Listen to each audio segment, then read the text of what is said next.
Hey team, we've got a great show for you today on the Selling Well. And today's guest is Richard Harris. And Richard is the founder of the Harris Consulting Group, and they help other founders with go-to-market strategies and teaching sales reps how to ask the right questions, which questions to ask, and when.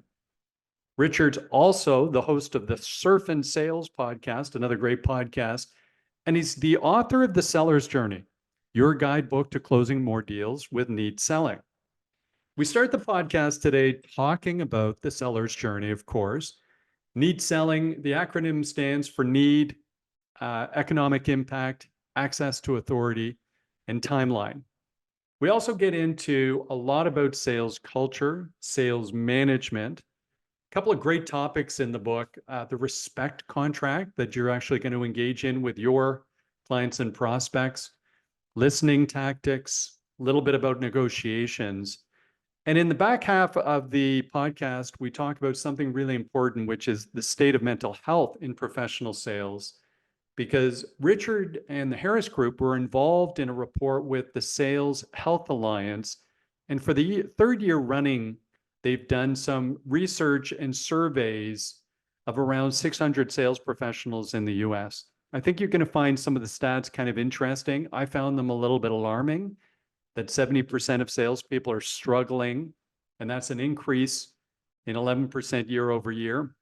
But the good news is the report also identifies 13 things that sales leaders can do to try and help this situation and move these needles in the right directions. I really enjoyed my conversation with Richard today. He's a great guy. It's a great read, The Seller's Journey. I'm sure you're going to enjoy it. I hope you enjoy the podcast today. And if you do, please like and subscribe to the Selling Well podcast, because that really helps us. That helps us find other great guests like Richard. Here's Richard Harris.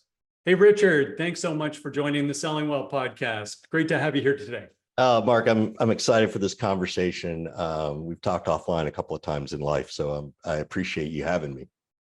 Well, listen, thanks for the time. By the way, super excited team today to talk about the seller's journey, your guidebook to closing more deals with N.E.A.T selling, Richard Harris.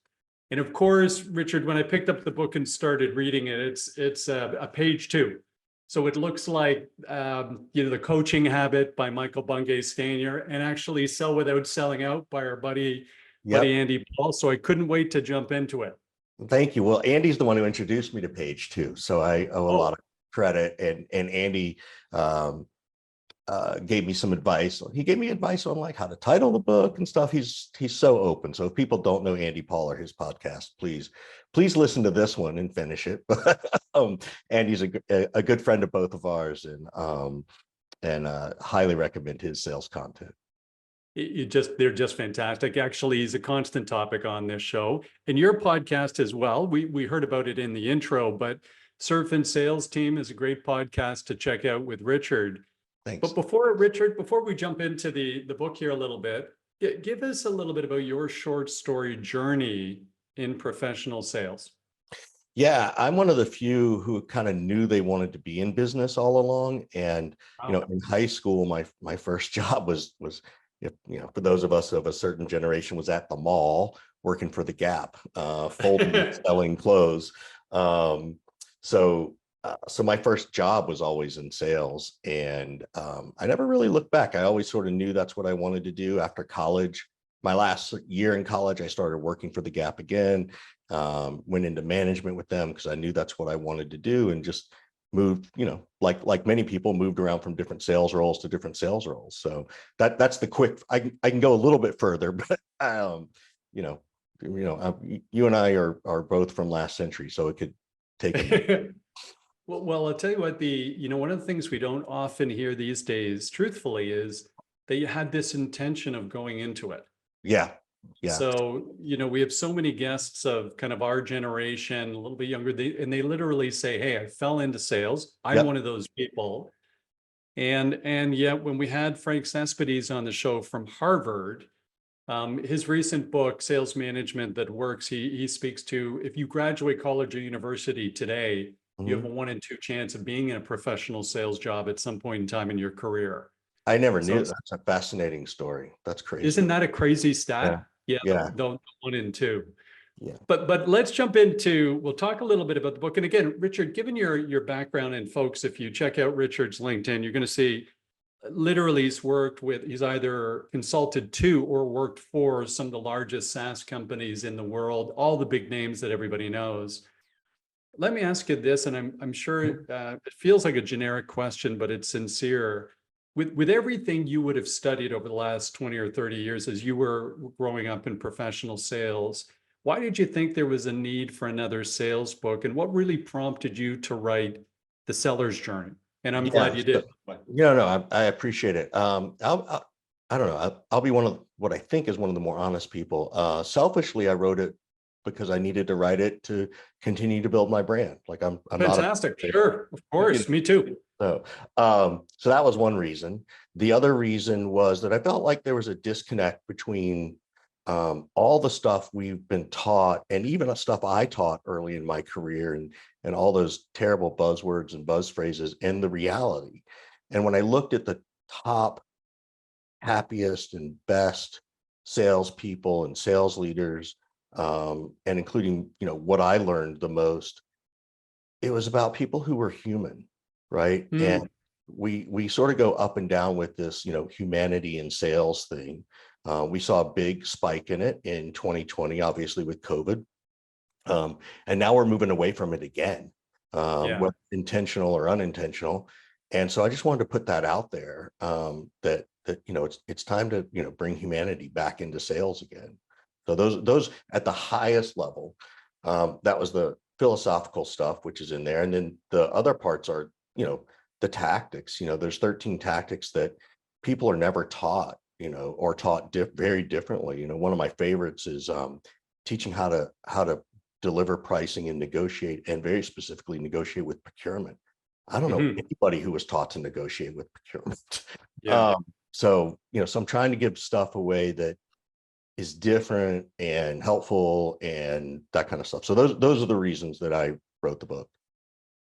Well, you know what? I really appreciate the practical application there. We're going to talk about the chapters in a second, but one of the things I pulled out, Richard, I thought was really helpful is you literally actually craft email follow-ups and give a great template, perhaps after a first meeting or a second meeting. Yeah. And whether you're talking about, the social contract or the respect contract that you're trying to support, which we'll get into in a second, the verbiage is very clear. And I find today people are looking for that really direct tactical help in many ways. But you do start very strategically. And so, you talk about getting a map and your compass, and the N.E.A.T selling compass, the N.E.A.T selling company where we talk about need, economic impact, access to authority, and timeline. And we talk about, you say, is this a philosophy or a process or a methodology? And the answer to those three questions is yes. Yeah. So let's maybe start with this. And then I love how you say this isn't a complete rip and replace. Yeah. But this is almost an accelerator to what some people are doing today. So let's start with the fundamental framework there, if we can, a little bit. N.E.A.T. Yeah. Is the question just how I came up with it, or what made me come up? And let's talk. Sorry about that. Yeah. Let's talk about how you came up with it. And then maybe let's spend a little bit of time on each of those things, just sort of bullet points with need, access to authority, to economic impact, and timeline. Sure. So, again, came up with something because I felt like, one, there was a big miss, and two, differentiation. And, I say this all the time, and I say it in the book, is that, not a lot's changed since Mesopotamia in sales, right? Like, it really hasn't. And all that's changed are, greater insights and different insights. Sometimes they're not even greater. Sometimes they're just different perspectives.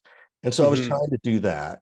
And, I also knew that I was never going to be a rip and replace. I think ripping and replacing is often done because someone new comes in and they need to feel like they're doing something. Like, and again, look, why are sales leaders brought in? Because they need to make a change. The challenge I have with rip and replace is that sometimes what was already in place, it's not because it was the wrong thing. Sometimes it is, but sometimes it's not the wrong thing. It's that nobody was coaching to it.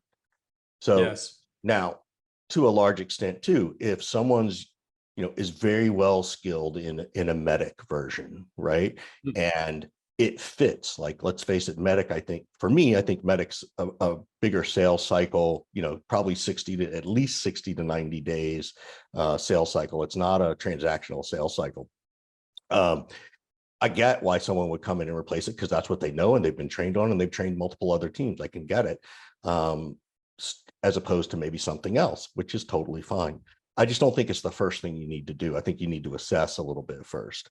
And even then you do assess before you rip and replace because you got to figure out your exit criteria. So that's the quick version of how I think about it. In terms of, the differentiation, the things that I felt were missing were driving to the economic impact of the pains, and again, Yeah. I'm as guilty as anybody else. And I still sometimes get stuck on the surface pain, right? And Hmm. that's just normal. Like I'm a human. So I give myself the grace and I want people to give themselves the grace and space to kind of go, oh, I could have done that better. Um, but we're not driving to economic impact. And economic impact is very specific to what's happening right now. What is Yeah. it really costing you, not just in time, and the dollars of that time or the dollars of that revenue, but what happens if, you know what can you do when you fix that revenue? What is that growth like? Or if I selling to, I have a couple of clients who they sell to scientists, right? And so the question Mhm. they sell to scientists in the pharma industry, and it's kind of like, okay, well, what's it mean? Oh, you can do this faster. Okay, well, does that mean the drug gets to market 6 months sooner? And what's the Yeah. revenue growth of that new drug? And what happens, if you're a startup in the pharma world, wow, if you can get to faster revenue growth in 6 months, what's that do for your valuation? That's economic impact. Like that's Yeah. real. And that's what I think, to your point earlier about just being honest and direct about stuff. So that's what, so there's always need, like what's the pain, right? Then there's the economic impact behind that, because that economic impact is the only thing, in my opinion, that can drive urgency, right? Well, it's so important, Richard. And really, if you look at, I think we probably have a similar philosophy where if sales is just about helping a client or a prospect achieve, Mhm, desirable business outcomes sometime in the future, we have to understand that outcome. But in some cases, I also think we have to guide them a little bit in the right direction. And depending mhm, upon the level you're working with within a business, mhm. somebody, of course, has got to see that economic impact. Yeah, So if it isn't the director of sales or the VP of HR, at right. some point the CFO goes, listen, Yeah. we've got available CapEx of X. Yep. Why should I invest in this project versus the 72 other projects we could be spending the money on? Totally agree. And this is that part too, and is that, ROI is such a, BS phrase, right? It's used to scare people because nobody believes it. I don't like, I love when people bring up my ROI. I literally will ask them and I'll say something like, hey, Mark, when was the last time you asked a salesperson about ROI and you immediately believed them and or ever believed them? And there's not, and they all sort of pause. And they're like, well, and I'm like, no, you just pause and then you weld it. So no, you don't believe ROI, which is Pause and by okay. starting with well, that's a Yeah. welded. Yeah. Pause, then welded. Yeah. And so I say, this is your economic, this is what it's costing you right now. So I don't know about your other 72 projects. All I know is Yeah. about this one. Now, if you want me to walk through some exercises about helping you pick a project, well, sure, I'll give you an honest opinion because I'll talk to you about the economic impact. So anyway, so that's why it's so important for me. And it's the only way that you can really help someone, particularly if you have a champion, find a way to articulate the value up the Yeah. chain, the approval process. And even then you have to teach them how to say it. Because if they don't know how to explain the economic impact themselves, then they're going to have a problem getting it approved. And by the way, justifiably so. I think you probably mentioned this in the book as well. I think you did, but depending upon what you sell and who you sell it into and how often, what the life cycle of that solution is and how often they look at an alternative, they don't make these decisions all the time. No. So they're typically, when you're going through this process with them, you have to have that value and insight, and expertise to bring to the table, because not everybody's ripping and replacing, an SAP system for a $300 million implementation. But even something, a couple $100,000 worth of implementation, hard and soft costs, it's Yeah, not something they do all the time. they're And not so professional buyers. they're They're not not professional the buyers. profession. Some of them are professional negotiators, but they're not professional buyers. Even then, I question their ability to be professional negotiators. Well, And the at reason I least say they that have is training. At if least, they've had training, they have, yeah, yeah. yeah. At So least they've had some training. yeah, So but they don't practice it. They don't role play. They don't sit down and talk about how to do this and how to do that. Now, procurement people do. They go to actual professional negotiation training. So, yeah, but again, in the SaaS world, and even for the big companies, they don't, because it's never taught. It's never thought to be taught. It's thought to be understood. So, um, so the, anyways, the role playing, economic the impact. role playing is fun though. Like Yeah. you say, they don't do role playing. Actually, I've been an advocate for 10 years that role playing is under leveraged in sales training. Yes.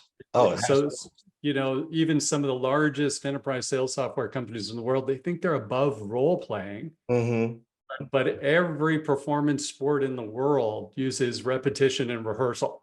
Yes. 100%. Professional sports, acting, trial lawyers, Yep. even people who do improv practice the concepts of improv. 100% agree. 100%. So, So, so going from economic impact, you go to access to authority. And, this is one of those things too, that we're mistaught. We're taught to go, who's going to sign the check? Who's going to do this? Who's going to make the decision? And the things that have changed, one is there's multiple committees, right? And there's the vendor selection committee, and there could be a different vendor approval committee. And then there's a budgeting committee. And then there's, who's going to sign the check committee in terms of timeline and all the other like there's all these little committees, and they're never just one person. So that's the first thing that's, I think we all know this, like if you've read Challenger and all those things, it's, 6.84. 1982, Miller Yeah. Hyman strategic selling. Yeah, there's 6.82 times pi r squared, decision makers. Yeah. These days. Yeah, it was always there was always lots of people influencing big deals anyway.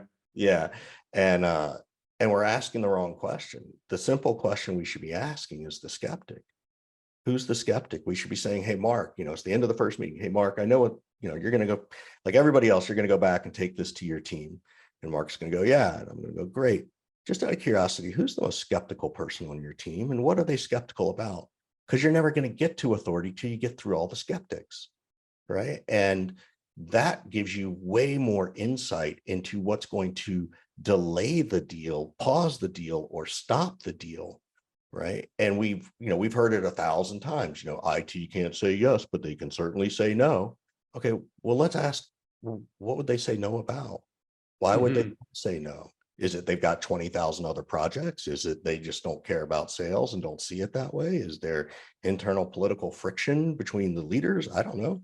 So let's ask the most important question about what's going to prevent the deal from happening, not what's going to make the deal happen.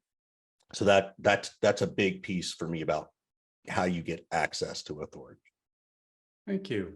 Yeah. And then let's round it out with timeline before we move. Yeah. And again, we all know this, and we all have been taught, and I taught it too and did it, which is reverse engineer the timeline. Oh, you want to implement by July 1st? Well, that means we need to do this, and that means we need to do that. It's like, well, hold on. Before you do that, we want to understand what's the compelling event. And for me, it's a fairly simple question of, hey, what happens if you don't hit that July 1st timeline? Yeah. So, because if you've done economic impact and you've talked about the skeptics, and you now know what happens if they don't do it, those are the three biggest things that are going to drive urgency. And if it doesn't drive enough urgency, we either A, didn't do a good job, which is okay to say, or maybe it's better to say we could have done a better job, or B, there was no real project in the first place. Right. And Yeah. and as much as I don't like to hear that, I'd rather have that, and go to bed at nights knowing that I don't have to pick up the phone the next day and talk to Mark about this deal and try and bullshit my way through it, and you know, fill up my pipeline with nothing. Like, nothing exhausts the spirit and will of a salesperson than chasing maybes. Yeah. And we It's leave better to stuff. know. Yeah, we leave stuff in our pipeline for two reasons. The most important reason we leave stuff in our pipeline is because we don't want leadership to know the deals are dead, and then all of a sudden our pipeline looks empty. And the second thing is we use it as our tickler file, right? Like, that's the thing we're going to use to call people back. However, you sit there and you stare at it and you're like, there's nothing in here. It's like a closet full of nothing to wear. So that's why, to me, timeline still, I mean, it's always critical, but those are my philosophies behind why I teach timeline that way. Well, all progress starts with the truth. Yeah. And I think also, if you come across organizations where there's a lot of malarkey in the pipeline, which is the vast majority of them, by the way, right? Yeah. Like, when folks like you or I come in to do consulting or training, you go, it doesn't take too long to go into the pipeline and say, listen, the first question is, do we have a consistent way of qualifying a deal that actually gets to be in the pipeline? Yeah. Does everybody have a consistent definition of what it is? By the way, nobody's duller than me, mental. Believe me, I need a tickler file for sure, but it's not my pipeline. Correct. So we definitely need a CRM system Yes. to remind me to reach out to Richard 3 Yep. months from now and remind me of why I enjoyed the first conversation and get to the point of interest and all those kinds of things. But I think there's this, all progress starts with the truth. Let's just understand where we're at. Totally So we agree. can focus on the thing that's most important. Yep. And I think sometimes that's a little bit of a culture or management thing, where you want to feel like you've got a lot of pipeline so you can get through the next one-on-one, because it's all about inspection instead of a little bit of coaching and motivation. Yeah. And I'd love to give a tip to the leaders and even to the individual contributors, that when you look at your deals, the simplest question to ask is, hey, Mark, what's the one thing preventing this deal from closing? Mm-hmm. And it's not that there's one thing. The piece is that it forces you to focus. And by asking for one, you determine the three. And that's what's really important. And it helped, to your point earlier, like, let's get truthful, right? Like, let's get real or go home kind of a thing. That's going to help you figure out the truth and eliminate that stuff in the pipeline. And then my last suggestion is that, look, anything that's 2x your average pipeline that's there, that's been in, it's, that's 2x, sorry, anything that's 2x your regular timeline or sales cycle. Right? Duration. Yeah. Yeah. You just kill it, you just kill it, because it's not real anymore. And, now there are some deals that you kind of have to, because they're bigger deals. And I'll say, great, get me a note from the Pope. Like, if you can get me a note from the Pope, this is truthful. And I say, look, I'm a nice Jewish kid. Like, I'm happy to take a note from the Pope. But you'll take the note from the Pope. We appreciate that. But Sure. Thank you for acknowledging that. Let's have open minds. Yeah. It's whoever it is, if the Dalai Lama gives me a note, I'll be like, okay, like there, but that, and the goal is, to your point, is, let's examine the truth, right? Like, let's examine and really understand where we are. So anyway, yeah. I keep ranting, so I'll shut up. No, it's great. It's great. By the way, I think there's a key point though for the leaders listening today, which is, and you've seen it, so sometimes there's this clean set of eyes that comes in. It's very easy to come into an organization and go, they got a great culture, they don't have a great culture. Yeah. And we'll get to a little bit of that, team, because we're going to talk a little bit about the state of mental health in sales, because Richard with others has done some work there. But I do think one of the things that's helpful for the folks listening is there has to be that comfort to share where you're at, because the forest from the tree syndrome exists. Yeah. You talk about biases. Daniel Kahneman's got 135 biases in thinking fast and slow. We all are affected by them. When you're working the deal, sometimes it's hard to have that clarity that says, hey, I think I'm moving down the path. I'm getting lots of nods. I'm looking for positive. sometimes we do need that second set of eyes that says, have you thought about this or thought about that? Yeah, But yeah, I agree. It's, I call it, smoking hopium, right? You're hoping the stuff works out. And in a lot of ways, we know. Look, believe me, yeah, by the way, I'm not above making any of the mistakes I'm coaching against, join right? the I'm a club, human, right? join the Like, club. right? Like there are probably some deals in my pipeline I get rid of, I should get rid of. And I do about once a quarter kind of go in and like, yeah, that's not real. And it Yeah. hurts, still hurts. I don't like it. Um, but that's just part of the game, right? Is you just Yeah, gotta, get rid of that, confirmation bias. We're it's in the pipeline and we're looking for all the reasons it should stay as opposed to all the reasons it should leave. exactly right. Yeah, that's exactly it. And again, if you get the right organization, you've got that trust Hmm. where you can disagree with someone, but you can listen to what they're saying Yeah. and you can hear what they're saying. Yeah. And then there's other organizations where as soon as there's disagreement, a wall goes up and that Hmm. person can't take anything. They can, and those are the things that I think have a more systemic issue and problem Yeah. and challenge. And by the way, I hate coming into those organizations and try and forecast because it's just too hard to get the truth out of anybody. It's too hard to understand. I actually like them. I call it job security. So they Yeah, didn't, not for the person who hired you. yeah. So Not for the VP of sales who's got, 18 months to live. right, Uh, exactly. Well, that's a whole other topic we could go down. So, let's go to this one though. So first of all, you said, hey, sales hasn't changed in so long since mhm, Mesopotamia. But really what I like about the N.E.A.T compass model, it's a simple way of understanding some of the most important things for your sales cycles right now. yeah. So folks listening, this is a short, concise. I think Richard went through the effort of taking more time to write a short book versus giving us a long book. It's very clear and concise and can be applied. So I take that away, team. The second thing I think was kind of interesting was a couple of the topics. You talk about respecting yourself for the respect contract, and you Mhm, lead to some work you share in the book about working with your therapist and therapy mhm, allowed you to respect yourself.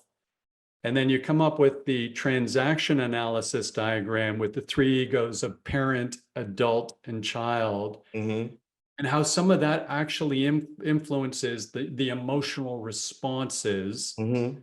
to your buyers. And we know buyers make decisions emotionally and then back it up with facts.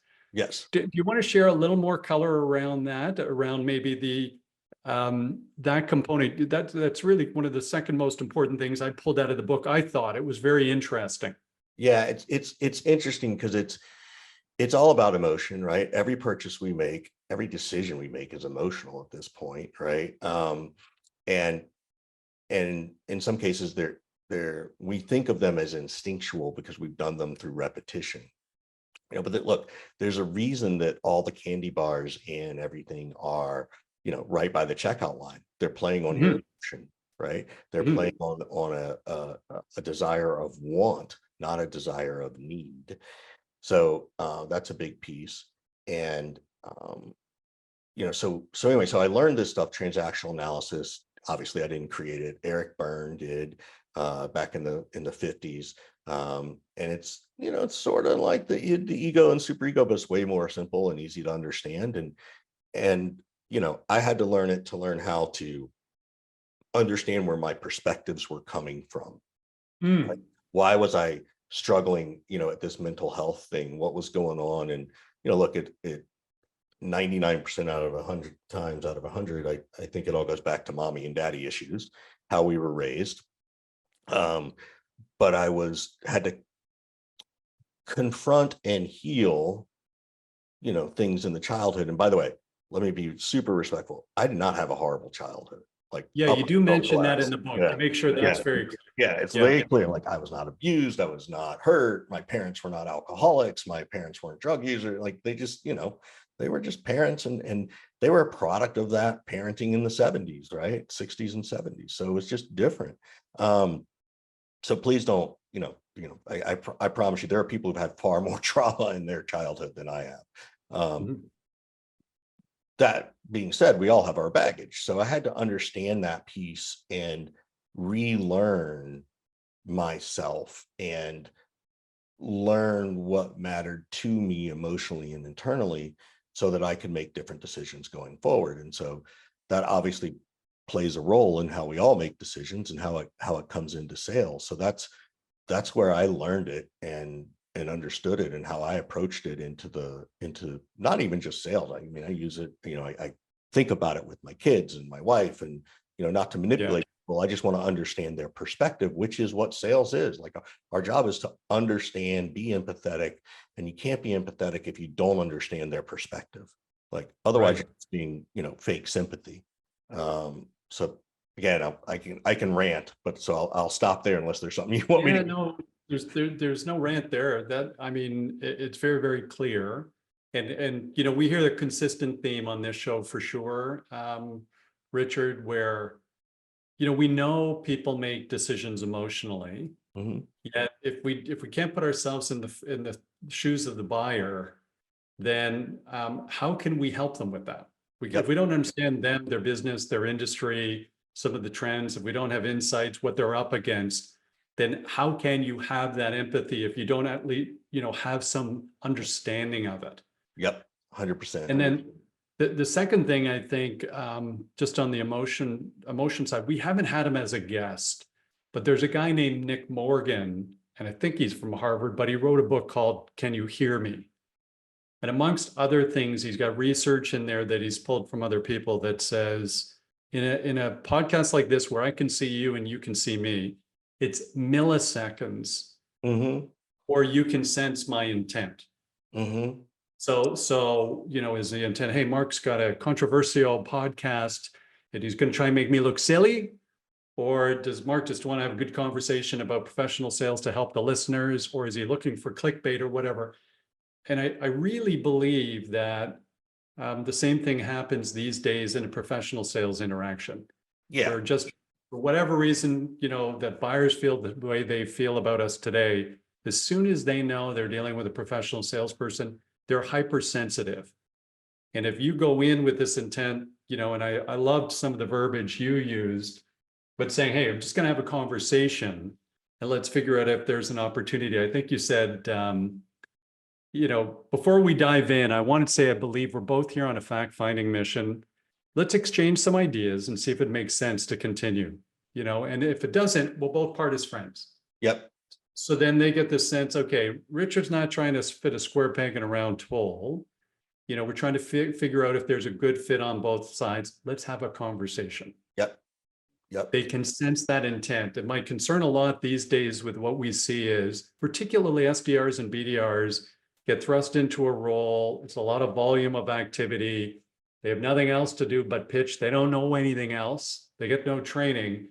And then it's this sort of churn factory. And I guess you've probably seen that type of thing in what you do also. I've been a part of the churn factory. I've been churned and I've built a churn factory, where it was, you get 2 days of product training, right? Here's the big book of objections and go sit next to Bob and listen and see what Bob does. Yeah, right. Meanwhile, nobody picks up the phone while Bob's calling and Bob's sitting there going, hey, Richard, don't do what they just told you. Do it this way. Exactly right. So, Yeah. I'm from that school mentality of like, oh, you got 2 weeks to get them on the phone. I'm like, really? Like, that's terrible. So, I've been through that churn and burn You've seen it. situation. Yeah. Hey, team, just as we round out a little bit on Richard's amazing book, The Seller's Journey, your guidebook to closing more deals with N.E.A.T selling. The table of contents has get your map and your compass, the N.E.A.T selling compass, 3, the process, 4, sales is always personal. These are the chapters. 5, respect contracts. I really like this one, gang. So I highlighted this one, double click on it, the respect contracts. 6, listening and asking tactics, very, very helpful. 7, objections and competition tactics. 8, money pricing and commercial terms. Okay, now we're getting into a negotiation. 9, accountability tactics. And then 10, everything we believe on this show, the never-ending journey. Yep. So, gang, you know why we put authors on this show. We buy the books, we read the books, and if we like the books, we go and find the person. So this is one I'm going to put in that category. Let's absolutely put this on our list, The Seller's Journey. Richard Harris. And in the show notes, gang, we're going to have a link to Richard's podcast, Richard's LinkedIn, and the Amazon link to buy the book. It's an Amazon bestseller.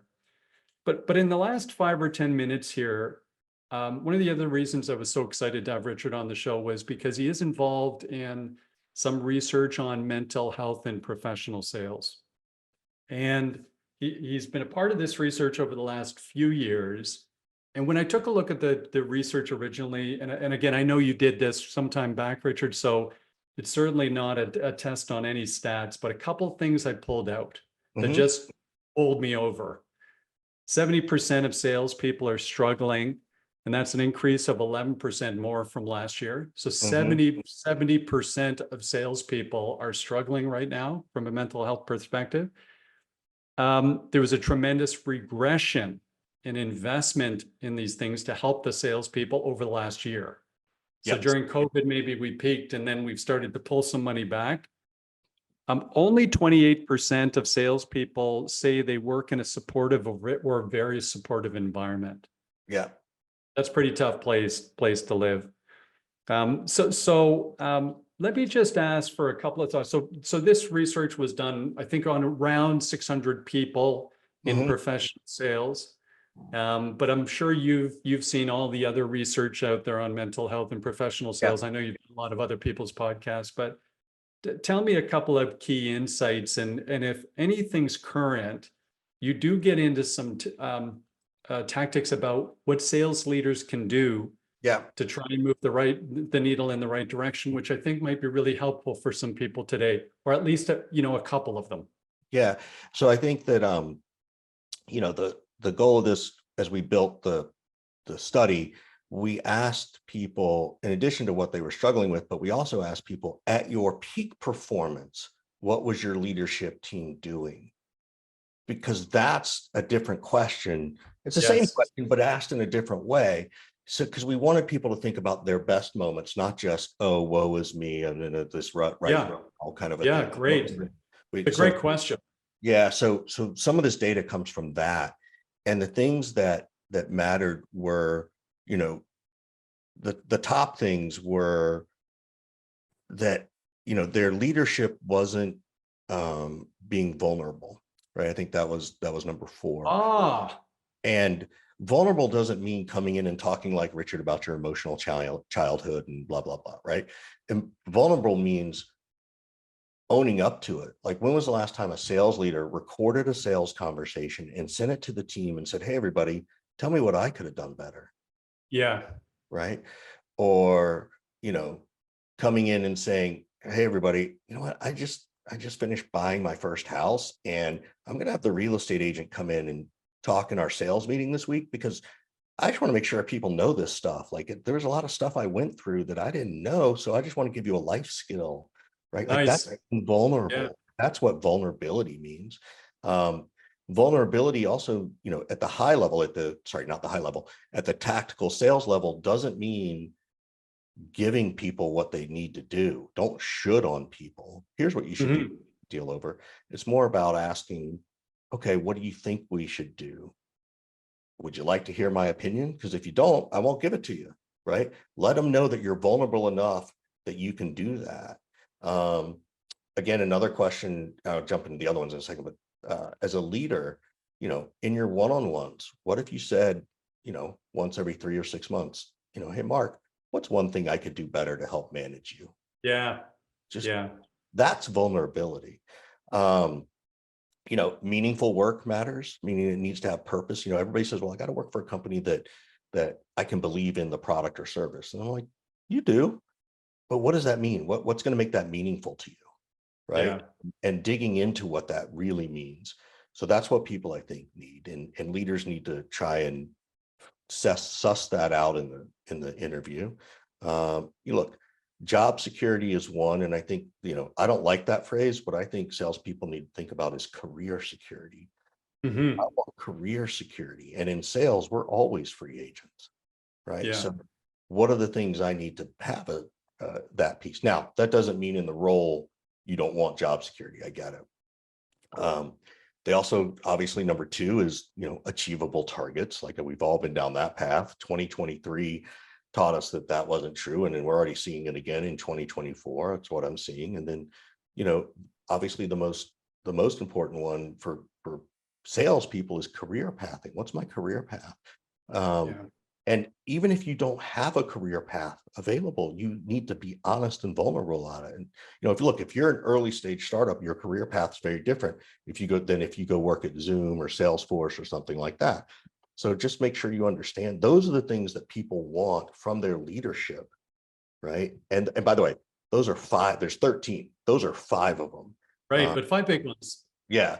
And so again, I want to, by the way, it's called the State of Mental Health in Sales Report from 2024. We've done it the last 3 years. So I want people to be able to Google it, the State of Mental Health in Sales Report. And you can find it at the saleshealthalliance.com. My buddy Jeff Risley. If you haven't had Jeff on, I would encourage you to have him on, please. Will do. Thank you. Yeah, he's written books about this, and then he's the data geek around this stuff, so he knows the data. He's even It's got, clear. yeah, he even has, yeah, I know we're here to promote me, but I want to help someone else. He actually has a burnout questionnaire on his website. How close are you to burnout? Right. Yeah. So, and it's free, by the way, anybody, it's free. Like you don't have to, you don't have to pay for it. So it's an important topic, right? It's not talked about enough. And I think it's shied away from because people don't know how to talk about it. Yeah. And to a certain extent, there's probably this whole legal issue. We shouldn't talk about these things, right? Then we're all of a sudden vulnerable to something. I don't know. I can't, I think this is why I like startups in general. I like big companies because they pay well, but startups are you can have a little bit of a different conversation. And then even when you go to the big companies, they like someone like you or me kind of helping them get real, kind of, Right. we can say the things they've wanted to say. And Yeah. for whatever reason, they can't, or not, maybe they can't make space for it. And so Yeah. we help them create some space and grace to have those conversations. Well, by the way, thanks, Richard. Like, thanks for the overview on that. And team, we'll have the link to that report. It's actually really short, easy to read. Again, summary. But if nothing else, I think there's a couple of takeaways for everybody listening. We've had a couple of people on the show, Richard, talk about security or the lack of job security being a real trigger for mental health issues. And a lot of the answers from people a lot smarter than me come back with, you have to future-proof your career in sales. Mm-hmm. So, pretty likely that the people who listen to a podcast like this one are already doing that because we're talking to some of the best authors in the world like That's yourself. what we're hoping, right? Yeah. But I really think it's, when you talk about the never-ending journey in the final chapter of the book, but that's the path we're on. If we're in a place where there's no formal education or single source of certification to be a professional salesperson, even though it's the most important profession there is. Yes. So if you're with an organization that's not making that investment, I really encourage you to invest in yourself. So go and learn and develop and keep training yourself because it's absolutely critical today. Mm-hmm. And then when we had the leaders of Pavilion were on, they like the idea of keeping a side hack. Mm-hmm. And so that somebody feels like they have a safety net somewhere. And I'm sorry, the name escapes me. The CEO of Pavilion's name escapes me right now, but that's because it's a long weekend. I'm recording this podcast on a long weekend in Canada. I'm going to take any excuse I can. But Any excuse, anything. yeah, whatever Sam you need Jacobs, to. by the way, it's Sam Jacobs. Sam Jacobs, thank you. Yeah, exactly right. Sorry, Sam, by the way. We really enjoyed the podcast, but it was about a year ago. So really, just thinking about those ways that you can continue to invest in yourself, that gives you some comfort. And then if you're a leader, I like that authenticity, be vulnerable, the authenticity, Try and get to that place where you feel comfortable just admitting when you're right, or if you're wrong, that's okay too. Nobody's perfect. Hey, Richard, I have a feeling we probably talk for hours Yes. about these topics, but we can't today. But first of all, thank you so much for joining. So it's Thank you been for having me. it's I on the radar. appreciate it. I always enjoy our conversations, Mark. Yeah, me too. Thank you so much, team. And Richard, for those who are going to pick up the seller's journey or learn more about you, Yeah. where can we go to learn more about you and the Harris Group? Richard Harris on LinkedIn. I'm the one with the goofy trademark by my name. Yes, I know you can't do that. I was doing emoticons for everybody else. Certainly the harrisconsultinggroup.com. But this is the crazy part, Mark.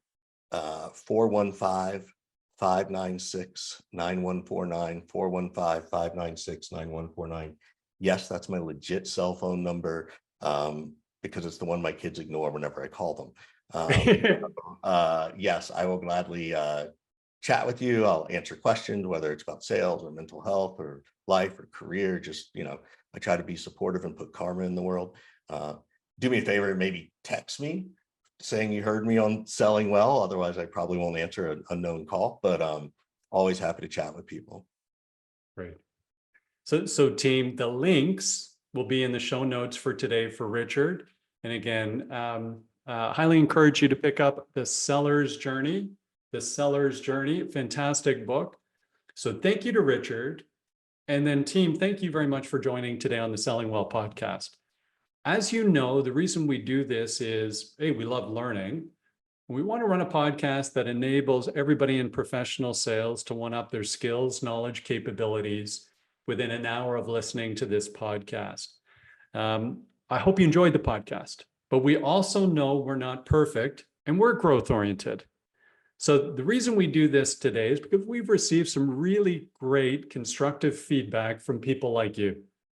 So if there's other things that we can be doing with this podcast to make it more valuable to you, please email me directly, markcox@inthefunnel.com, markcox@inthefunnel.com. We respond to every idea we get, and we love constructive criticism. If you like today's podcast, please like and subscribe to the Selling Well podcast. Tell your friends, because that's how we get great guests like Richard. They look at the viewership and then they come on to the podcast. So thanks for doing that. We'll see everybody next time on the Selling Well. Thanks, Mark.